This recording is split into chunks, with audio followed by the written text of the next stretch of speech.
Welcome, everyone. Welcome to this edition of What Matters. And today, my guests are the Loblack brothers from the EDEA Staffing Agency. And today, we're going to be talking about jobs. Jobs for youth, how they get them, how they keep them, what are the barriers, what are the objectives, what's changed, and what's good. So that's what we'll be addressing today. Now, as we know, the world has changed rapidly. Technology has changed our decades. Before 10 years was 10 years, now 10 years is more like 30 in terms of technology. So the jobs that we do, how they're done, are changing literally every day.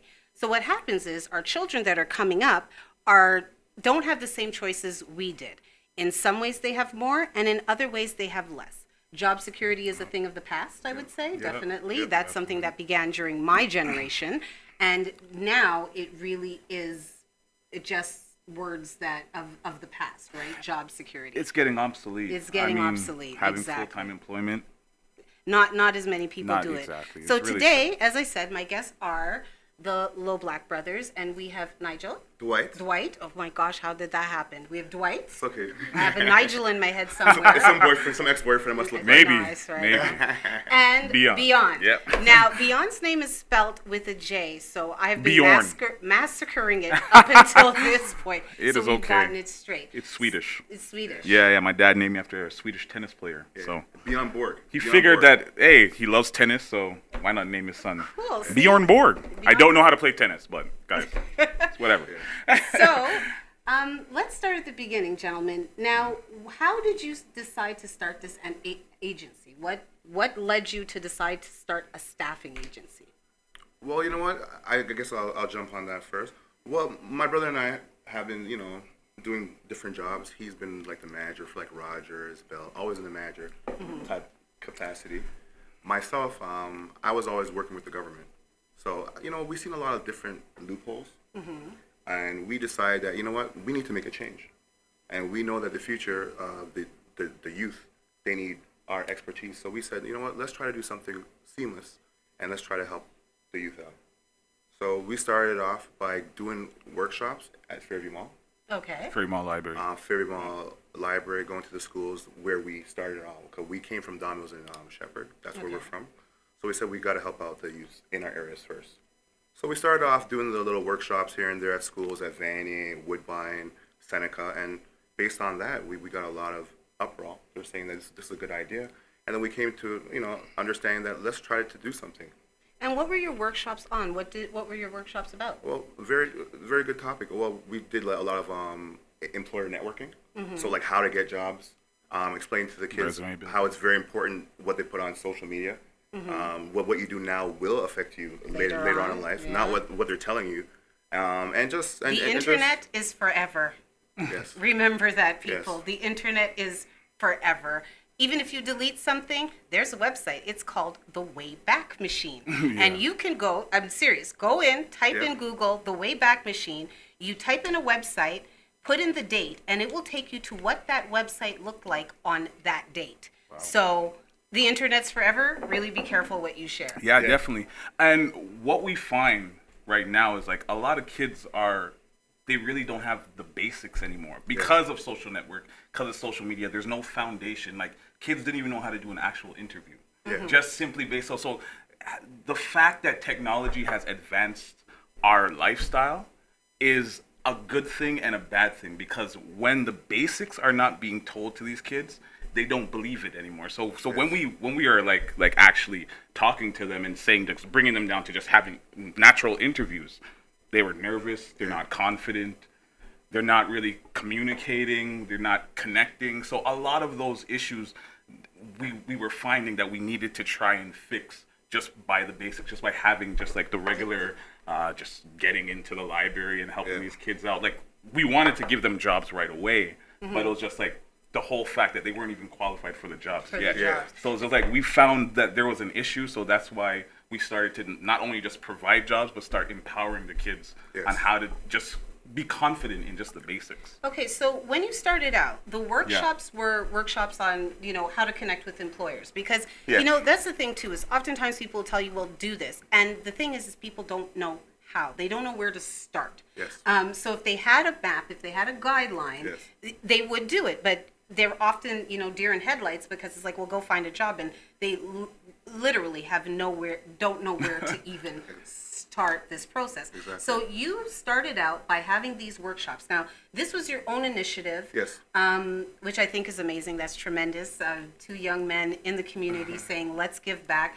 And you see, that's the thing with black men. They age strange. They look the same for about 25 years. So you never really know. But that's true. Two young black men, this is what I'm seeing. They may not be, but they definitely look it. Yes. And you decide you're going to invest your time back into your community, into the youth. And you're probably not that far away from being the youth. From being a youth exactly. yourself. Exactly. But that's amazing leadership within the community. So from there, you're having these workshops in the mall, showing kids how to connect with employers, showing them the basics of, how to speak and so forth. And that's one of the things, as you just mentioned, Beyond, that as advanced as we get, we have technology in our hand that is greater than what went the first ship that went to space. Like literally, there's more computer technology in your phone than in True. that. Very true. No, very It's true. true. But the problem, And- but it's like a double-edged sword too, because the smartphone is making people dumber. That's what I was gonna say. Is that as smart as they can be? Like, I have my kids asking me all the time, "Well, what's this?" I'm like, "Oh my gosh, Google." If I had Google when I was in school, I would have no, like it's a true. PhD in 28 No, it's things. true. Well, you It's get true. all kind of degrees, right? It's Because true. I find It's it's a little true. bit easier now. It's It's I find easier. everything easier. Information I is don't too even easy know to get if right you now. guys are familiar with this, but I'm from the card catalog generation, okay? The Dewey Decimal System, where there was a drawer and you pulled it out in the library and you searched for the name of the book with the number on the spine, and that's how you got your information. I had the computer, but I had my computer, but it was we'll talk about that. I'm just aging myself. Let me stop. But the technologies, you said, it's double-edged, because as smart and as much information as they can get, in a lot of ways it dumbs them down. Yeah, they become more reliant, Social dependent. interaction, reliance, not looking out a window to know where you're going. Yeah, exactly. No, it's true. The GPS goes off and they're like, I don't know how to get home. I'm It's lost. like, you live a block away. You never looked out the window just to see. Not even knowing where north, east, south, west is. Like I'm just from just Montreal. the I basics. still don't know that, so we won't talk. I'll give you a rule of thumb. The sun always sets on the east. You'll never forget your direction after that. Never. So, I agree with you that technology, it's a double-edged sword. Yeah. So things like eye contact, looking people in the eye when you speak to them, shaking hands, your posture, all of the, what is it, 89 or some very high number of human communication is nonverbal. Yeah, 80%. I think 82%. 80% very high nonverbal, number, 20% it's verbal. nonverbal. Yeah. And, texting the word no can have two completely different meanings. Yeah. It could be no or no. Yeah. And so all of that subtlety is lost. And then when they go to interview with people that are often from the older generation, they can't communicate. Yeah, it's really sad. They can't connect. So you started out with the workshops, and then you decided, let's make this bigger. Let's do more. Yeah. And this is how EDEA was born. Yeah. Now, Basically. what does EDEA stand for? And Anisha will throw up the logo so we can see it. You guys can recognize it and connect. So basically, EDEA stands for Educated Developed Employment Agency. Okay. And the reason why we say it's Educated Developed, because my brother and I, we took some time to educate ourselves onto how to bring this to the new generation forefront, and how they're going to kind of adapt to what we're doing. So, and we say develop because it took us some time and a little process for us to figure out the ins and, what we need to do to make this work. And then we're just like another employment agency, but we're a little bit different because we're one in a million. Yeah, well, yeah, I mean, exactly, because the whole thing is a lot of agencies are kind of cutthroat. They're really looking at their bottom line. So there's really no indication of like, they'll hire this person and then that's it. Just let me get that money. The fact is, there's such a disconnect now with the youth and jobs that the employers who get these youth, they don't even want to keep them.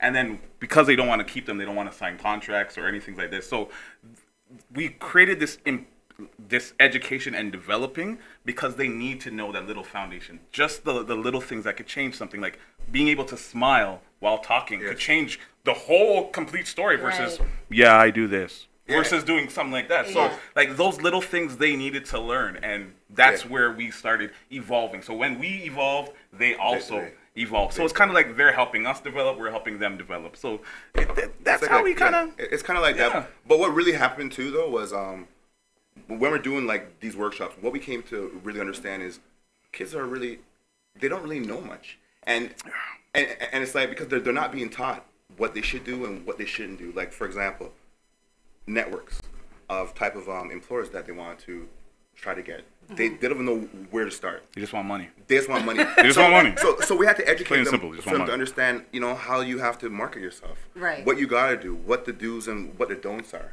Right. And try to come out from the crowd, show who you are. Yeah, stand out. Stand out, Leadership. you know what I mean? And leadership. So a lot of times these workshops were there for them to break out in their own, in like their own shell and for them to understand themselves. So we would talk to them. So we want them to be able to talk. Because a lot of times these youth nowadays, they follow everybody. Yes. Everybody's a follower. So we're trying to build leaders. To build leaders. So in order to build leaders, you have to know yourself, and you have to know that, you know what, these guys are given a chance, and we're given opportunities.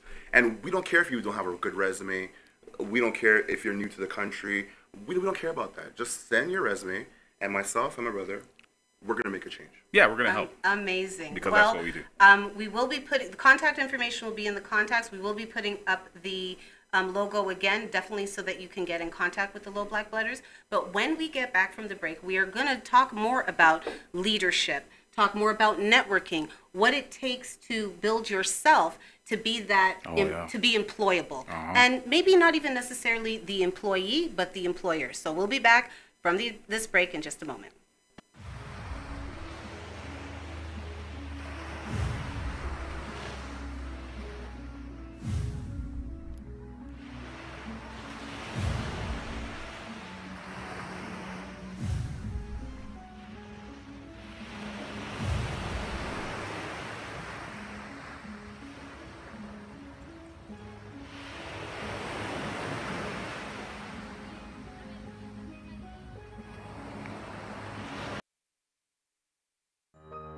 Are you retiring smart? Make your home's equity work for you. With your home's equity and our 30 years of experience, the Retire Smart Properties team can help you achieve the quality of life you've always wanted. Our services are 360 degrees. We'll give you advice, take care of staging and selling, and help you find the perfect home and community to transition to. It's time to enjoy the retirement lifestyle you deserve. Visit our website today to learn how you can use your home to retire comfortably. The Retire Smart Properties team, powered by RE/MAX West.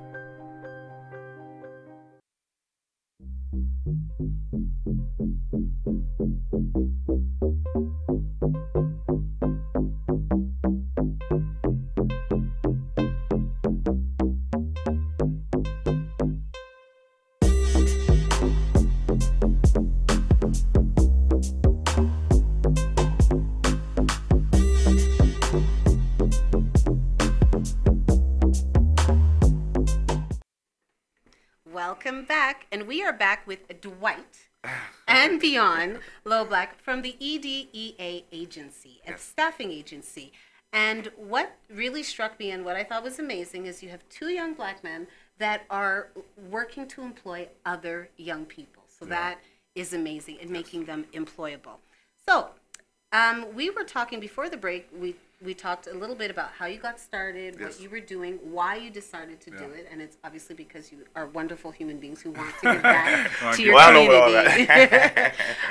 And we did touch a little bit on networking. Yes. And what it means to network. Now, for myself, I've mentioned this before that before I really got into social media and network marketing and so forth, the networking was a dirty word. Yes. Network. Oh my goodness. What I pictured was a bunch of stuffy people in suits in a room handing out business cards. Yes. Drinking really boring drinks. That still happens, though. Yeah, I don't know. We don't want to take that. That does that still does happen. But networking happens in all different environments, in different sorts of ways. It's not always as formal as people think that it is. Yes. But every interaction you have, you're forming your network. And that's what a lot of people don't realize. We're born into a network. Often our family, our parents, friends, your young friends often are either because they're your mother's friends' kids or geography. We go to the same school, we live on the same street, we go to the same church. And this is how your network develops. But as you get older, you get to shift where your network goes. And it's no longer dependent on your location and who your parents' friends are or your siblings' friends are, but you get to start to network on your own. So I hope there's a lot of young people out there watching. And so for those people that are out there, and even older people who are thinking about, network and building a network, whether or not you're selling something, whether or not you're looking for employment, networks are important. Oh yeah, super, they're very important. Right? Because it's your support system for everything. So for young people now looking for employment in this drastically different world, how does a young person network? What do they do? What are the steps? Well, I mean, to make it really easy, I kind of simplify it in like 3 ways. Your network should always consist of someone that you could inspire, someone that has the same level of intellectual thinking, and someone that motivates you. Just because it will always give you that growth. I find a lot of people, they say network, but they use social network. Oh, well, I'm networking because I'm talking to that person. Or I like that picture, so let me start networking. But that's not connection. That's not a network. So like you said, it has that double-edged sword, that misconstrued concept. I find that I know it sounds wrong to say, yes, networking is building an opportunity, but that's what necessarily it is. And if people look at it in a negative aspect, they can say, well, you're an opportunist. That's why you're talking to me. And I find this is where we're getting so much disconnect in communication that the network is being diluted. Because people think, oh, well, I'm going to do this for just me, not what I can offer to people. So that's what we kind of want to take away from that step is it's not something that you could gain from your network. It's something that you could offer. Right. And that's where the leadership comes in. Because that's where people find that hardship. It's that self-entitlement. That say, well, I deserve this. I'm going to go talk to that person because I want this. I want money, or I want a car, or I want that, or I want that. So networking is not just what you can get, but it's what you can give. What you can provide. And sometimes the most growth comes from helping someone else. Oh, that's all. 100%. Fulfillment comes from helping. And I saw a great meme once, and it said, if you find social media boring, you're not adding any value. No. So if you go into social media, be it Facebook or Snapchat or whatever it is that you use, whatever platform that you're on, and you just go to extract, you go to scroll, you go to like or dislike or make 3-word comments, it's not interaction. So in order to build a network, you have to get deeper than that. Just liking and clicking. You would definitely have to be more valuable first. Before anyone goes to like wanting to network, I always say no, it's time. You have to be valuable, because if you don't know what you could offer, there's no point of being in a network, because your network is just as strong as your weakest link. And if that weakest link is someone who doesn't offer any value, then what good is that network, right? But that's a good point that Bjorn makes, because in our workshops, what we try to teach these kids is basically about your network, but at the same time, exactly what he says. Some people might not want to go where you're going, so you have to understand that. You know what? The chances are, you and that person might not be friends like it was prior, but that's okay, because you're looking for a big picture and you're looking for where you need to go. So a lot of people don't worry about those friends that are over there. They'll still be your friends if they need to be. But when you're looking for what you need to get out of this life, you got to make sure that you have good networks. And exactly what he says, it's like an opportunity, but it's an opportunity and a network. It's almost works the same way, hand in hand. You know what I mean? Because if you're looking for something, the people that you're looking for are looking for it too. But it's, again, not having that conversation. So we try to inspire not just the youth, but adults as well. When you meet people, get to know people, talk to people. I might know someone that you might know. You might need to know someone that I know, vice versa. But that's what we need to do. It starts with a conversation. A lot of kids right now, they're not having conversations because they're caught up, and a lot of them are not. They're not leaders, like they're followers, and they're caught up with what's going on. They need to stand out amongst the crowd and go for what you want. Anyone out there, if I'm talking to you out there, this is your time. You have a resume. You're unsure of the resume. You're unsure of yourself. It's okay. Send the resume to EDEA@gmail.com. Well, we got a question for you. Yeah, what does the curriculum of your workshop consist of? Oh, very good. On our website, when we start doing our workshops, on the website, we give you guys a job aid where you you say what you like, and out of what you say what you like, it gives you a list of 10 things that you would be good at. Yes. So that's one thing, because we want to know what you would be good at, because we're not going to give you something that you're not going to be good at. What's the sense? It's again, no point. If you're not passionate about it, if it's not something you want to go for, we're not going to push you towards it. We're not. Right. Because we know the end outcome will be you leaving that, because your passion was money. So we want to break down that barrier. We want to break down the basis. So we consist of that. Yes. And then after that, we have employers who talk to them about, Yeah. you know what? It's not just about getting a job. You could also you could be an owner too. Yeah. So we always want to empower them to say, you know what? There are people who make money off of just Instagram.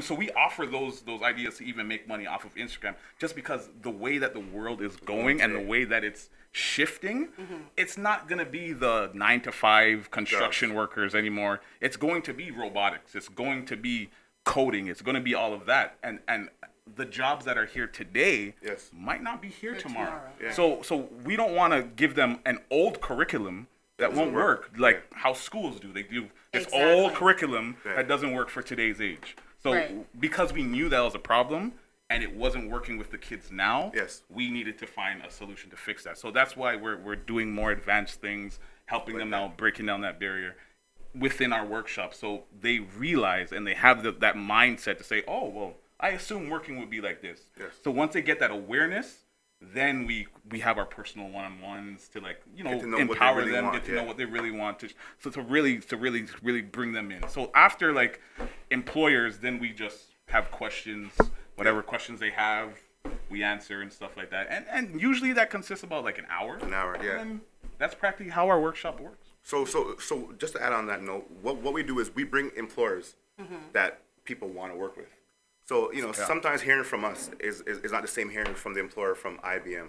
So we bring IBM in, and we let IBM, you know, talk to them, tell them, you know, what's out there. So these guys come and they tell them the truth. Their life story. You know, this is what's going on. This is how I made it. This is what you need to do. So it sounds good because it's not BNI saying it. It's employers that are really employed right now. Yeah, the people doing that the are job. giving you the jobs. You know, Exactly. like so. The dude cutting the check. Yeah, so Exactly. he's here, she's there, whoever it may be, they're there talking to the kids. So I believe that that's empowerment in itself, because a lot of the employers are saying, hey, So relatable. like, this is amazing. You guys are not getting any wage subsidy incentive from no one out there, because a lot of employers out there, this is all cash. a lot of employers out there, just for you guys to know, a lot of the youth out there are getting jobs from EOs. So what that means is a lot of employers are partnering up with EOs. So EOs are like government programs. So they're paying half the wage subsidies for the kids. And then when the program is over or when the money is no more, then they let the kids go. Okay. You see, that's why they're not telling you out there. So that's why there's always this high turnaround when it comes to employment for youth. Because what's going on, the government will give you the money, but the government will give the money for a certain period of time. Right. And then remember, a lot of these EOs have a fiscal year that they need to deal with. Yeah. So March 31st comes, is if they have a certain amount of money spent, then they get more money granted. Right. So people like ourselves are doing things from our heart. We don't have much. We're looking for any employer out there that wants to come, or any EO out there wants to come and give us a little wage subsidy incentive to help us so we can do more workshops, go to Brampton, Pickering, Vaughan. We want to go everywhere. Different areas of Toronto for those of you who are not in the GTA. So we're going to cut to break again, but when we come back, I'd really like to touch on peer pressure, and I think that what would tie in well with peer pressure is a bit of the generational conditioning, because that in and of itself is kind of a form of peer pressure, you know, where you come from. Exactly. That's kind of like your original peer pressure. So when we come back from the break, we will be talking about generational conditioning and peer pressure. I mixed those two together. And again, touching more on, and I really like their definition of youth, because that also too will interest me. So you can think that up during the break. We'll be right back.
welcome back. And on this episode of What Matters, I have the Loblack brothers from the I like that, the Loblack EDEA.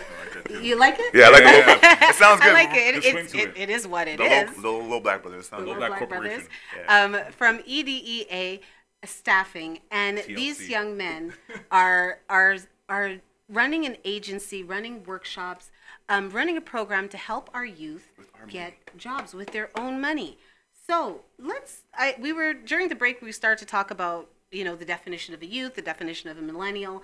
And so when you say youth, what is your target group? Who are you aiming these services at? Okay, well, I'm going to say something, and I'm going to let Bjorn add to that. So when we're saying youth, yes, we specialize on youth, but we're also specialized in adults as well. Just, I just want you guys to know, because I don't want you to think that, I'm not a youth, so I can't, I can't apply. No, don't feel left out. The reason why we're focusing on youth, because my brother and myself, we believe that youth are the future. They are. And we need to make sure that we are, we have them properly prepared.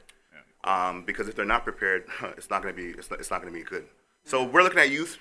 When you do workshop, it's 16 to 25. But also adults are allowed to come as well to those workshops. It all depends on how much adults we have out there that are interested. We'll separate like a workshop. But there's information that needs to be out there, whether you're old, young, it doesn't really matter. But when we talk about youth, we specialize 16 to 25. 16 to 25. And you can reach them at edeastaffing.com, right? .com. So that's where you're going to be able to send them a message. And they are also on Instagram, EDEA. What's your tag on Instagram? I believe it's EDEA Staffing. EDEA Staffing. So you can definitely reach out to them there, and they can give you the next dates for workshops, how you sign up, and so forth. So please do reach out. So youth, you were saying we're 18 to 25. Now, before the break, we were talking a little bit about we touched on we didn't really get into peer pressure too much, but I'd like to go there. Okay. What distractions? Because you spoke about being a leader, stepping up, putting yourself apart from the crowd. And I think with a lot of young people, and I mean, it was the same when I was young too, you kind of want to blend in. Yeah, you want to blend in. Everyone You does. don't want to stick out. Yeah. It's innate nature. Or of humans. you want to stick out in a cool way. Yeah. Right? And your peers define what that cool way is, That's true. right? That's social media. So, television. and because now you have social media, whereas before social media, you had about 3 or 4 friends that defined you. Yeah. That was your whole audience. And between those 2 or 3 other people, you were cool or you weren't. Yeah. Now, young people are depending on the likes and the approval of complete strangers, people who don't know them. Yes. So the peer pressure is enormous. But what I find interesting is that oftentimes these people aren't even really their peers. No, definitely not. What happens is when I consider now peer pressure, it's more of a broader spectrum, because the peer pressure is just someone on Instagram. You don't know them, but that is a sense of peer pressure. Because everyone is doing the same thing, no one wants to stand out because of how they would be looked at for standing out. And that's the problem with what's going on with the youth today. It's because they don't think it's cool to go to the library because their friends are going outside and hanging out and singing and dancing and just doing absolutely nothing. And they might want to do it, but because they want to fit in and have the approval of these peers that probably they'll never see 5 years down the road, that's going to prevent them from actually building something for themselves. And then at the point where they end college, they're like, wow, I went to college, I didn't know what I wanted, I just joined my friend to go to a cooking class and I didn't really like it, I have $14,000 in debt now, what am I going to do? No, right? that's true. So if we could cut the situation from its core of saying that what leadership is not about being cool or about being hip or standing out, it's just about finding you. Yeah, it's about finding you. When we get to that point, that's when we could start make a change. Until then, the peer pressure will always be there because social media, television, hip hop music tells you a certain way to live, a certain way, certain classism. You watch the Kim Kardashians, certain status quo, and everyone wants to live that way. And nowadays, these kids don't really have a role model to look up to. They only see rappers. They only see, especially our color skin, they only see that as basketball or athletes and stuff like that. So they don't really get the whole. So that is a whole other status of peer pressure because when they don't see someone of their own skin, it's hard for them to believe that they are capable of doing it themselves. But just on this one quote, I want to add to that because, when we're talking about leading, we're talking about youth, we got to hold up, my generations, we got to hold ourselves accountable. So I'm 42 years old. And the reason why I'm saying my generation needs to hold themselves a little bit accountable because we need to be the mentors for these youth. And the reality is a lot of us are not stepping up. A lot of us are not being fathers where we need to be fathers. A lot of us are not being mentors where we need to be mentors. And that's the problem. We can go here, we can go there.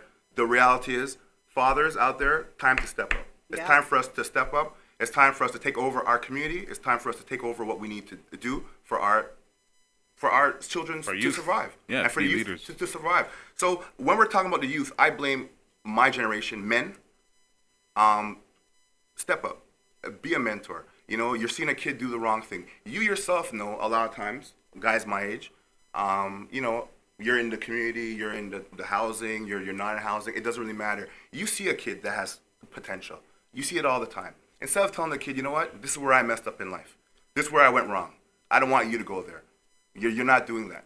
So step up, man. You know what I'm talking 100%. About. In every ghetto, you know what I'm talking about. Step up. Step up. I agree 100%. And in that, I remember I was having a conversation and someone said, well, these kids nowadays, and I said, but who raised the kids? Exactly. Everybody keeps talking about how these kids are, but who raised them? Yeah. So let's stop throwing stones. And believe me, I'm sure that the generation that raised us looked at us and said, these kids. So as you talk about the people that you've birthed and raised and have watched you grow, you need to think about your influence on them. And something else I want to touch on, because this is a message that I'd really like to get out to youth, and you know what, a lot of adults too.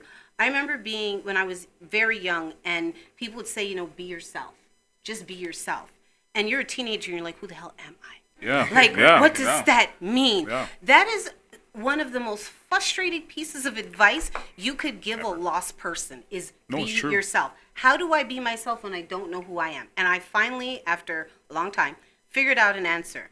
There's a voice. It's inside of you.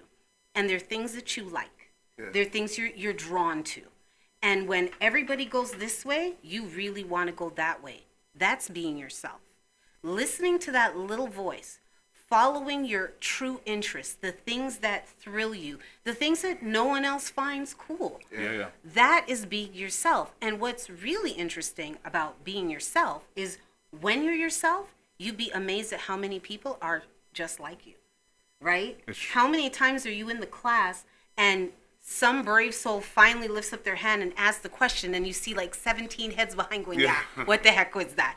But nobody was asking until that one person stepped out of that thing. And then another thing to address what you were saying about not just our peer pressure, but the social pressure, the pressure of the stars and so forth, which has existed since the beginning of the time, but is stronger now because we're so inundated, is that, again, when you hear people saying, there've been a few stars, and they had a t-shirt that was going on around for a while saying, I'm no role model. Yeah. I am not your role model. I'm a singer. I'm my own self. I'm not your mom. I'm not your dad. Mm-hmm. I'm me. And I'm 26 years old and I have $1 zillion. So I'm going to do what I feel like doing. I'm not here to raise your child. Completely contradictory. We have to be responsible for our own. And our own is, as you said, anyone we see, that village mentality, where it takes that village, where, I remember being a kid on the bus and an adult that looked like me get on the bus and we all be quiet because chances are one of them knows your mama. Exactly. One of them knows your mother, and you can't be swearing because you're going to hear about when you get home. We need to get back to that. I agree 100%. I agree with that too. I would like to also elaborate on what you were saying about how these artists say that they're not role models. I find that's just taking away from accountability because they know they are. Because they know that their influence is based on them being seen. Mm-hmm. They know, the market knows, everyone knows that they are taking people's time. That's all we have in this world is time. So if they know that they're going to influence our youth, our generation, by taking their time, they are role models. By saying that they're not is taking away the accountability, and that's what a lot of people are doing. We put the blame on somebody else, put the blame on somebody else. If we all took the accountability to know that we can influence people, because we do. We are the ones who influence the generation influences generation. if we follow that foundation, we wouldn't have issues. But because people want to say, "Oh, well, I don't have to be a role model.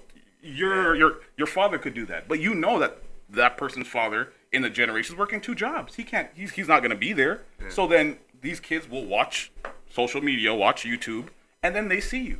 Yeah. They see you with all this stuff, all these morality and stuff. I agree to a point too. I agree with you to a point. But it's still us as parents. Exactly. You know what I mean? I'm not going to say the primary role has to be has got to be put on our parents. Has to be put on the people closest to that person, because as you said, they may know their role models, but if your values are completely different from mine, and I am displaying what's important to me, you may not like it. You may not like what I'm teaching your children. So when we get back, we have our last segment. So when we get back, we're going to talk a little bit about that generational influence, conditioning, and what we're going to do for the future. What are the plans for the future? And again, how to contact EDEA. We'll be back after this break.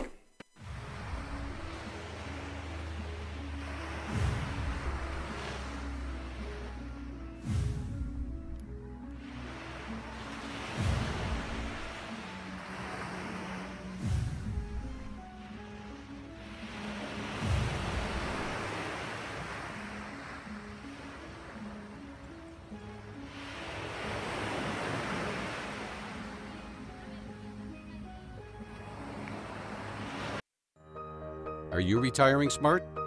Make your home's equity work for you. With your home's equity and our 30 years of experience, the Retire Smart Properties team can help you achieve the quality of life you've always wanted. Our services are 360 degrees. We'll give you advice, take care of staging and selling, and help you find the perfect home and community to transition to. It's time to enjoy the retirement lifestyle you deserve. Visit our website today to learn how you can use your home to retire comfortably. The Retire Smart Properties team, powered by RE/MAX West. Welcome back. And as usual, the hour went by really, really fast. I am here with the Loblack brothers. Yes, I made that up. That's their new tag. The Loblack brothers. From EDEA Staffing Agency. And we're talking about views, employment, peer pressure, being yourself, being a leader. And now we're going to touch a little bit on generational conditioning, right? And that, as I had said before, that's kind of like the original peer pressure. Oh yeah. So you're born to some people, not your choice. You know, I always say your friends are the family that you choose. Your family's the family you're born into, right? And you hopefully you'll be lucky, but they have a certain mindset, and there's certain cultural influences, and then there's societal influences. And then there's the personal states of minds of the people, their own prejudices, their own fears, and you're raised in that environment. So those are, as I love to talk about this, these are bags that are packed. You know, we all have baggage, and these are bags that are packed for you from birth, and you get to start to carry them. So that generational influence, that generational, what was the term that you used? It was so much better than mine. Not even gap, but like that. Generational influence, you said? Yeah, generational influence, I guess.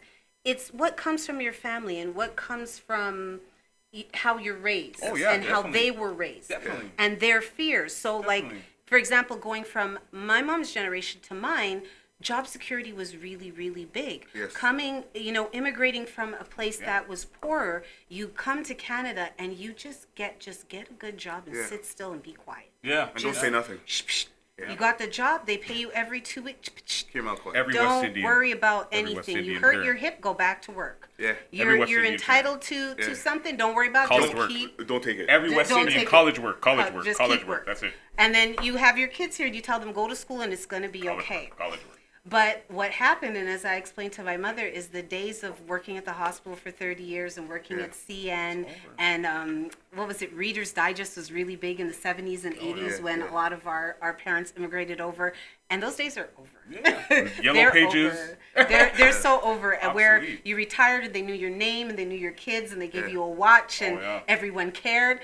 No, now they won't even hire you full time. They will give you full time hours, but you will be considered part time. So you don't get vacation, you don't get benefits, you don't get any of these. So our youths are facing a completely different world where the chance to get a job that you can keep for 40 years, 30 years is slim to like none. Yeah. That houses that cost more than you'll make in 40 years. Yeah, You know, In where Toronto, $1.3 million right It's just now. so The funny, and average it's like a home shack. right now, $1.3 million. it's, and you can't even buy Ridiculous. full size furniture. You can't. Waiting- Yeah.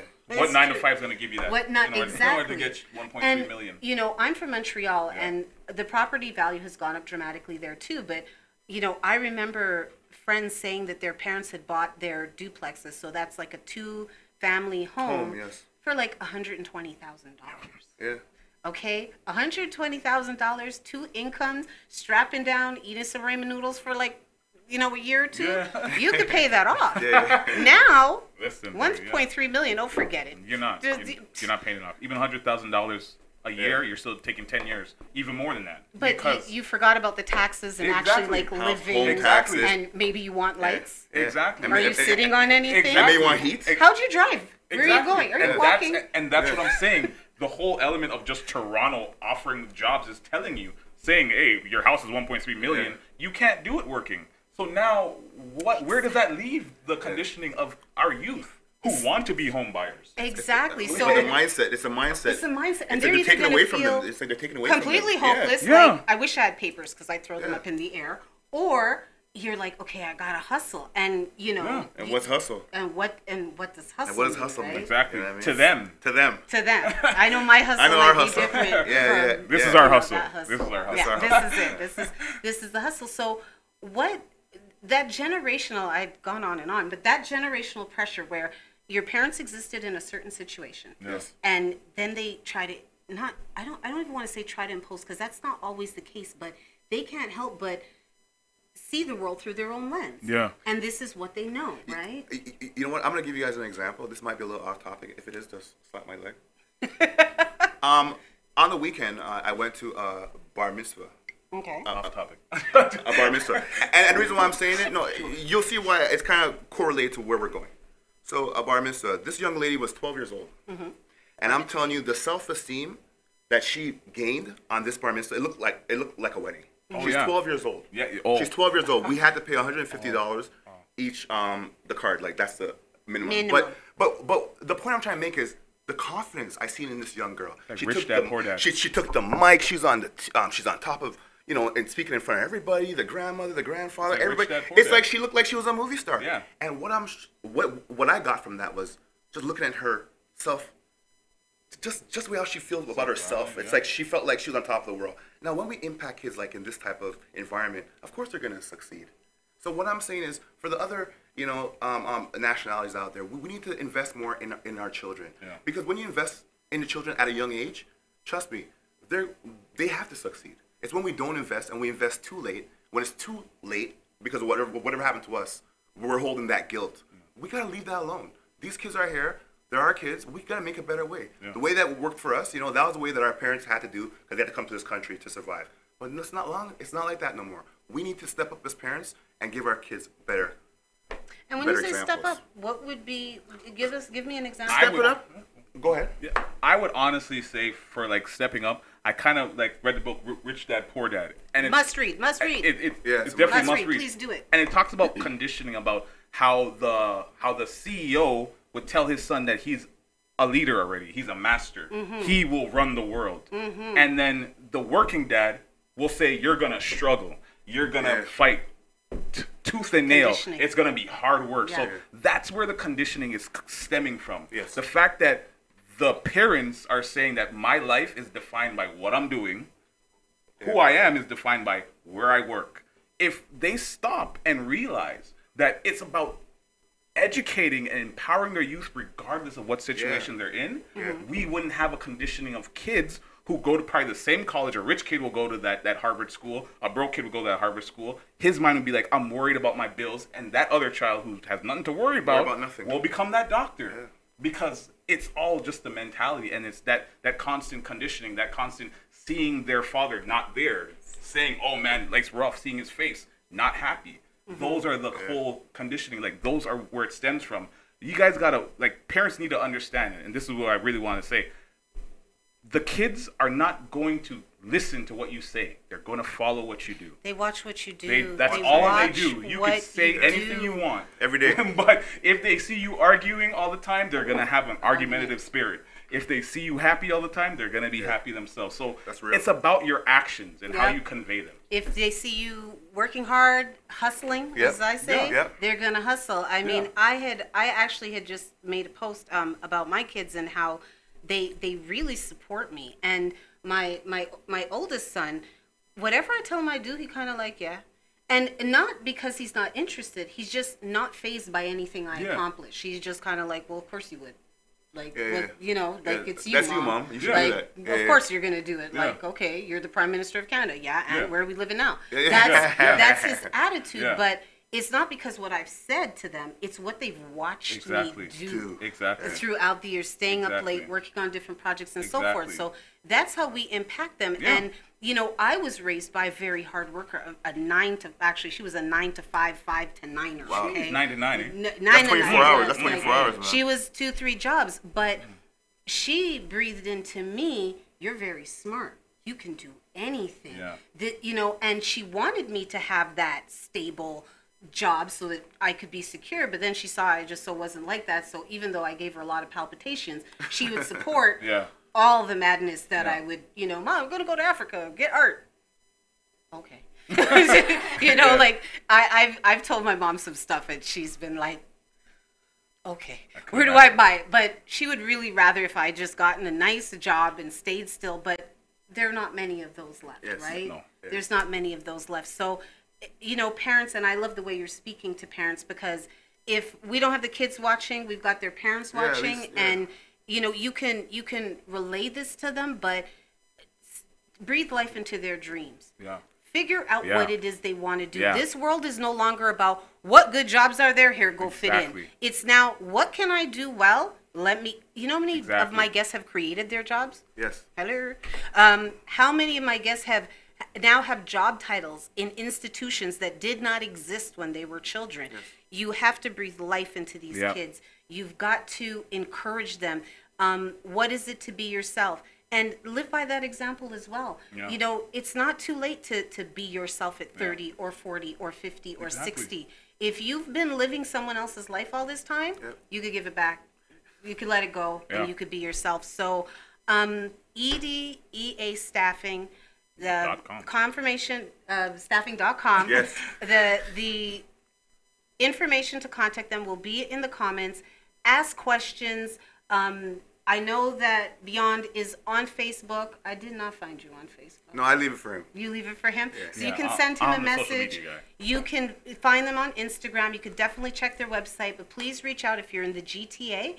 And once again, I thank you for joining us for What Matters. And next week, we will be back with Dr. Joan and Andrew L. Blackwood. We'll see you next week. Thank you.